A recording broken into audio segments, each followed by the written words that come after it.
নমস্কার, আশা করি আপনারা ভালো আছেন, সুস্থ আছেন। আপনারা সর্বদাই ভালো থাকবেন, সুস্থ থাকবেন।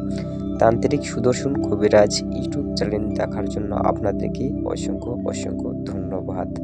তো আজকে আপনাদের মাঝে যে বিষয় নিয়ে আলোচনা করতে এসেছি সেটি হচ্ছে এই শীতকালে ছোট বাচ্চাদের নানান রোগে আক্রান্ত হয়ে থাকে, যেমন কাশ, সর্দি, গায়ের জ্বর, শিলিশা, বুকের হরহরানি, এই ধরনের নানা ধরনের রোগ ভোগে আক্রান্ত হয়ে থাকে। তো আপনারা ঘরোয়া পদ্ধতিতে খুব সহজেই ছোট বাচ্চাদের কাশ, সর্দি, গায়ের জ্বর এবং শিলিশা থেকে মুক্ত রাখতে পারবেন কি কি দ্রব্যর দ্বারাই চলুন জেনে নেওয়া যাক। প্রথমে আপনারা একটি পাতিল নেবেন। পাতিলে আপনারা খাঁটি সরিষার তেল আপনারা ওই পাতিলে 1 পোয়া পরিমাপ সরিষার তেল দিয়ে দেবেন। দেওয়ার পরে আপনারা একটু আদা থেতু করে ওই তেলে দিয়ে দেবেন। দেওয়ার পরে আপনাদেরকে করতে হবে, একটি রসুন আপনারা ভালো করে থেতু করে আপনারা ওই তেলে দিয়ে দেবেন। দিয়ে দেওয়ার পরে আপনারা বাজার থেকে আপনারা একটু কালাই জিরা আপনারা ভালো কালাই জিরা কিনে এনে ওই তেলে দিয়ে দেবেন।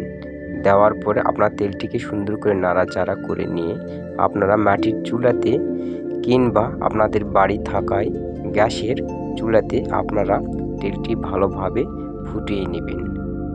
তেলটি ফুটিয়ে নেওয়া হলে সুন্দর করে তেলটিকে ছেঁকে নেওয়ার পরে তেলটি যখন উশি গরম করে নেওয়ার পরে ছোট বাচ্চার শরীরে তেলটি মালিশ সুন্দর করে করবেন। মালিশ করার ফলে আপনারা এই নিয়ম পৌঁছেছে সকাল এবং রাত উশি গরম করে তেলটি যদি সন্তানের শরীরে মালিশ করা যায় তাহলে যে কোনো কাশ, সর্দি, গায়ের জ্বর এবং শিলিশা, বুকের হরানি এই সমস্ত থেকে ছোট বাচ্চারা সর্বদা সুরক্ষিত থাকে। তো আপনারা বুঝতেই পেরেছেন, আমি যে নিয়ম প্রসেস বললাম সেই নিয়ম প্রসেসে আপনারা করে দেখুন। অবশ্যই আপনার সন্তান যে কোনো ধরনের কাশ, সর্দি, গায়ের জ্বর এবং বুকের হরহরানি, শিলিশা থেকে মুক্ত থাকবে। যদি ভিডিওটি ভালো লাগে তাহলে অবশ্যই একটা লাইক করবেন আর কমেন্টে অবশ্যই মতামত জানাবেন।